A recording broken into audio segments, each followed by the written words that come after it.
No vídeo de hoje, iremos revisar juntos o estudo de A Sentinela, que corresponde à semana de 19 a 25 de setembro. O estudo que estamos considerando tem o seguinte tema: uma profecia que é muito importante para você. O que vamos ver? É impossível entendermos bem a Bíblia se não entendermos a profecia de Gênesis 3,15. Estudar essa profecia vai fortalecer a nossa fé e vai nos dar ainda mais certeza de que Jeová vai cumprir tudo o que prometeu. No parágrafo 1, a pergunta que temos é: o que Jeová fez logo depois de Adão e Eva terem pecado? Jeová fez uma profecia que deu esperança para os descendentes de Adão e Eva, ou seja, para todos os humanos. E a profecia de Gênesis 3,15 diz: e porém inimizade entre você e a mulher, e entre o seu descendente e o descendente dela. Ele esmagará a sua cabeça, e você ferirá o calcanhar dele. Essa foi a primeira profecia da Bíblia. No parágrafo 2, a pergunta é: por que a profecia de Gênesis é tão especial? Assim como nós sabemos que uma espiral une todas as folhas de um caderno, as palavras de Gênesis 3,15 unem todos os 66 livros da Bíblia em uma única mensagem. A mensagem de que Deus iria enviar alguém para salvar a humanidade do pecado e da morte e destruir o diabo e o seu descendente. Portanto, Gênesis 3,15 é o ponto central de toda a Bíblia. No parágrafo 3, o que vamos ver no estudo de hoje? Nós vamos responder às seguintes perguntas relacionadas a Gênesis 3,15. Quem são os personagens dessa profecia? Como essa profecia tem se cumprido? E o que essa profecia tem a ver com cada um de nós? Vamos começar então a analisar em detalhes o que essa profecia diz. No parágrafo 4, a pergunta é: quem é a serpente e como nós sabemos disso? Bom, nós sabemos que Jeová não poderia estar falando com uma serpente de verdade, porque como um animal, ela não iria entender o que Jeová estava dizendo. Então, com certeza, Jeová estava falando com uma criatura inteligente. Apocalipse 12:9 relaciona-se com o texto de Gênesis 3,15, quando identifica essa criatura, a serpente original, de Satanás, o diabo. E nós podemos ver isso na imagem que aparece em nossa tela agora. Satanás, o diabo, fez o papel da serpente original ao desencaminhar Eva e posteriormente Adão dos caminhos de obedecer a Jeová. No parágrafo 5, a pergunta é: quem é o descendente da serpente?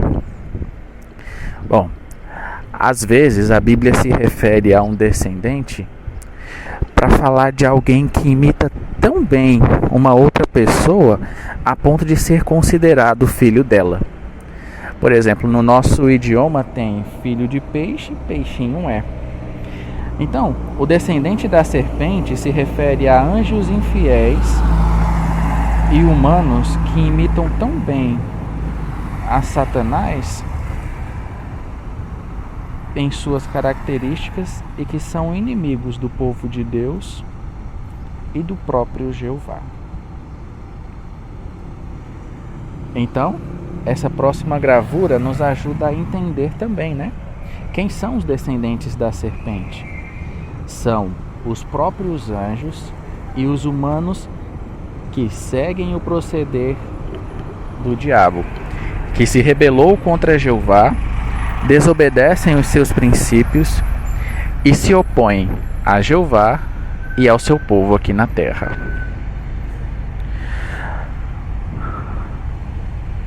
Parágrafo de número 6.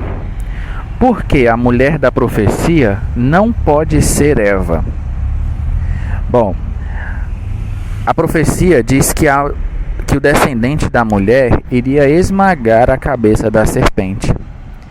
E como a serpente se refere a Satanás, que é uma criatura espiritual, se a mulher fosse Eva, seria impossível que qualquer descendente dela conseguisse esmagar Satanás, o diabo.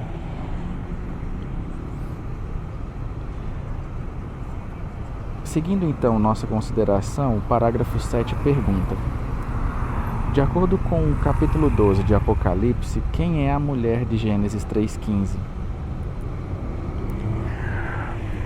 O capítulo 12 de Apocalipse diz que essa mulher tem a lua debaixo de seus pés e uma coroa de 12 estrelas na cabeça. Ela dá à luz um filho um tanto diferente, que é o próprio reino de Deus. E, visto que esse reino fica no céu, essa mulher também deve ser de lá. Portanto, ela não se trata de uma mulher literal. Na verdade, ela representa a parte celestial da organização de Jeová, que é formada por anjos fiéis. O parágrafo 8 temos dois sentidos. O ponto A pergunta: quem é a parte principal do descendente da mulher? Bom, Jesus é a parte principal do descendente da mulher. Segundo a profecia de Gênesis 22, que foi dada por Jeová a Abraão, esse descendente seria familiar de Abraão. Então, quando Jesus tinha uns 30 anos de idade, ele foi batizado e ungido com o Espírito Santo. Naquela ocasião, ele se tornou a parte principal do descendente da mulher. A parte B é: em que ocasião ele se tornou a parte principal do descendente? Quando foi batizado no ano 33 era comum. Quando depois ele foi ressuscitado, Jeová o coroou de glória e honra. E como mostra Mateus 28:19, Jesus recebeu toda a autoridade no céu e na terra para desfazer as obras do diabo. Na tela aparece uma imagem que nos ajuda a identificar quem são os descendentes da mulher. Refere-se à parte celestial da organização de Jeová, que tem como agente principal Jesus, os anjos e os 144 mil. 9 e 10. A.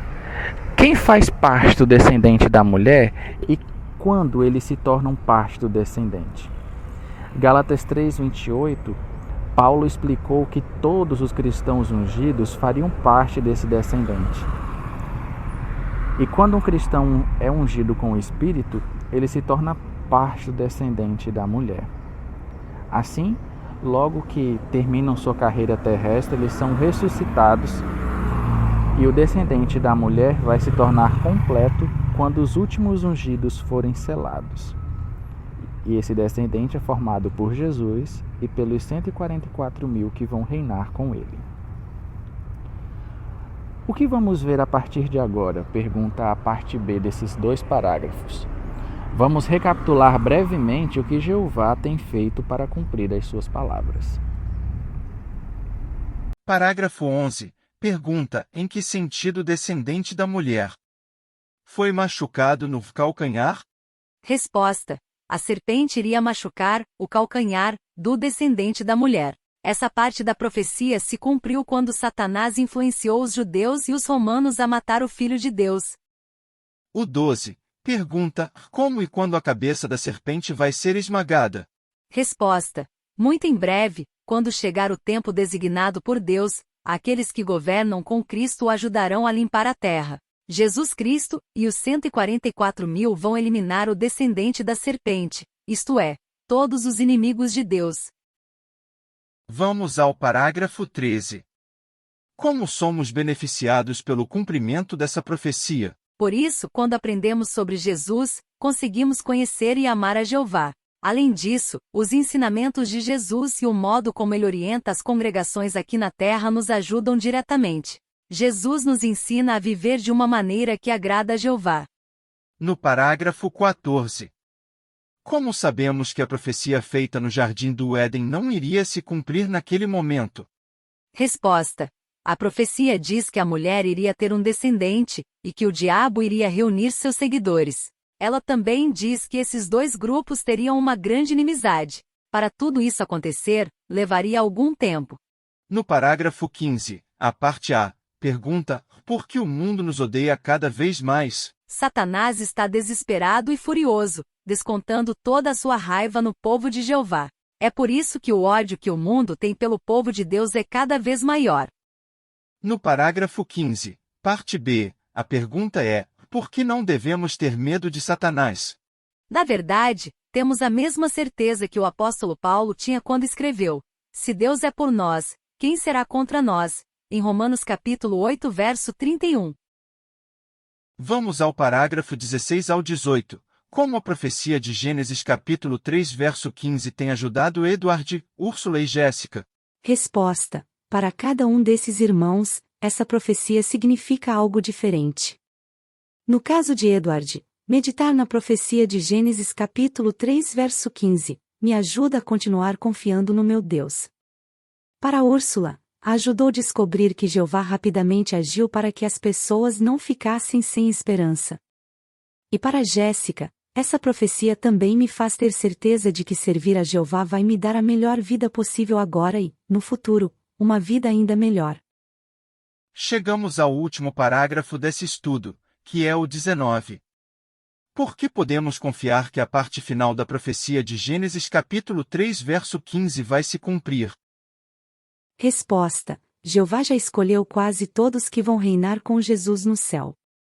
Visto que a primeira parte da profecia já se cumpriu, temos todos os motivos para acreditar que a parte final também vai se cumprir. Com certeza, a cabeça da serpente será esmagada. Vai ser um alívio para todos os servos de Jeová quando Satanás for destruído. Agora, vamos recapitular este estudo maravilhoso que tivemos ao responder o quadro: como você explicaria? A primeira pergunta é: quem é a serpente e o seu descendente? E quem é a mulher e o seu descendente? Resposta: a serpente original é Satanás, o diabo. A profecia diz que a descendência da mulher esmagaria a cabeça da serpente. Como já vimos, a serpente é um ser espiritual, Satanás. Portanto, é impossível para um ser humano imperfeito ser descendente de Eva. A segunda pergunta de revisão é: que partes da profecia já se cumpriram? Resposta: Gênesis 3, verso 15 diz que a serpente machucaria o calcanhar da descendência da mulher. Isso se cumpriu quando Satanás incitou os judeus e os romanos a matar o Filho de Deus. Uma lesão no calcanhar pode deixar alguém incapaz de andar por algum tempo. Da mesma forma, a morte de Jesus o tirou temporariamente do negócio, e ele passou quase 3 dias morto no túmulo. E a última pergunta deste estudo é: por que você acha que o cumprimento dessa profecia é importante para você? Resposta: ele nos ajudou a conhecer e amar a Jeová. Jesus também nos ajudou com seus ensinos e sua maneira de liderar a congregação cristã hoje.